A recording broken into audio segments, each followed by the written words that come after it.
Morning, guys. It's about 6 a.m. I'm here at the Airbnb. Got this question on my Instagram. How do I wake up early and motivated?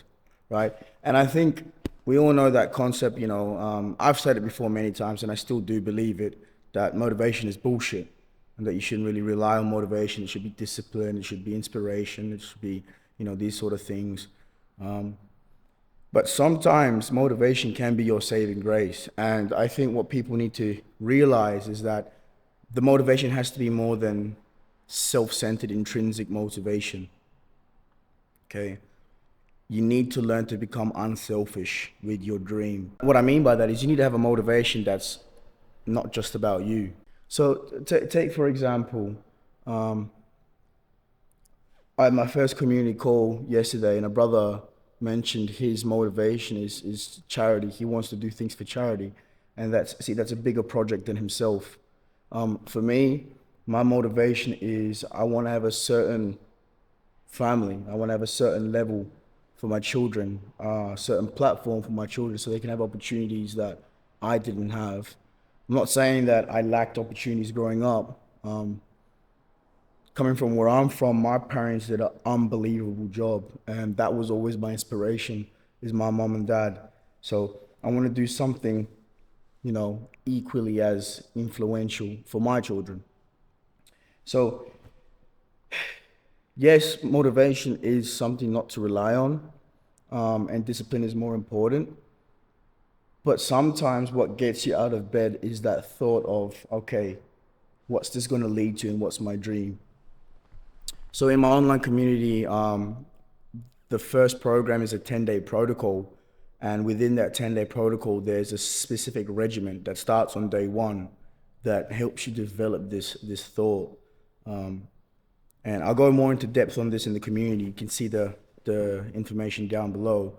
But I highly recommend you guys check that out, because I started doing this about a year and a half ago. I met a mentor out in South Carolina. He was doing really well for himself. He had retired from the corporate world at the age of 27.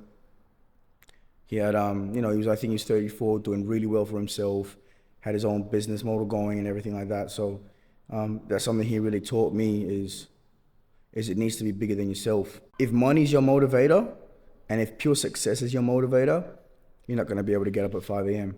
because that's not going to be what's your priority. It needs to be something really important. And with that being said, I will say you need to develop iron discipline. Iron discipline, okay? There's many ways you can do that. I suggest reading books. I suggest inspiration. That I think the main feeder for discipline is inspiration. So for that, you can find a lot of information in books, like Can't Hurt Me by David Goggins. Hustle Harder, Hustle Smarter by Curtis Jackson is another great material. If you can find motivation outside yourself and be unselfish in your dream, then you're going to have a lot easier time doing the hard things. Good fucking morning. Yeah. Here in the Bat Cave. Come, look at this. This is why I stare out every morning as I contemplate my life. Let's talk about self-confidence, because I think a lot of people have it mixed up. In no way, shape, or form does self-confidence have to be purely limited to surface level personality traits, okay? And I'll explain what I'm talking about. So, you may know, you may not know. Right now I'm going through a bit of an immigration problem. So, I've gone over to the DR for the spring break. En route there, I was in Miami, lost my passport, which had my visa in it. Now, I'm lucky, I've got multiple passports on different nationalities, so I thought I'd be smart. I can go to the DR still, enjoy my time there, and just come back on a different passport and apply for a tourist visa. Plan worked. I got into America. However, what I didn't realize is that would invalidate my status as a student. So school informed me that I'm no longer allowed to participate in class. I'm not allowed to go to training. And they even threatened to kick me out of my school accommodation. So I was like, yeah, no biggie. I mean, what are the steps that I need to do to get out of the situation? And then they're telling me, like, you have to leave the country, get the visa, new visa, whatever, and then come back on that thing. Now, keep in mind, I'm in the middle of my semester. right? I'm in the middle of my semester. I've got classes, I've got practice, Um, I'm doing chemistry degree. I'm a chemistry major, right? I'm doing organic chemistry. I've just recently joined my professor in doing research in physics, biomechanics, nanotechnology, doing active research. So I've got a lot of things going on, and I couldn't afford to leave the country. You know, applying for a visa and stuff sometimes can take up to 90 days, 40 days. And when I was explaining my situation to my peers at school, a lot of them were quite shocked. They started freaking out, and I'm thinking, hold on, why the fuck are you freaking out? I'm not freaking out. I'm over here calm and collected. And I'll tell you why. They'd ask me, Zidane, why aren't you freaking out? Like, I'm freaking out for you. I'm gonna pray for you. I'm gonna do this. I'm gonna do that. Like, please let me know if anything happened. And I simply say, Abu Zuz always lands on his feet. And I don't mean that as a joke. I mean that in the most honest way possible. I always land on my feet. And you know why? It's because I believe I do. Self-belief doesn't necessarily have to be just about your physical traits. I put up a poll on my Instagram the other day, and someone was talking about how to develop self-confidence, on physical appearance. Brother, starts from within, okay?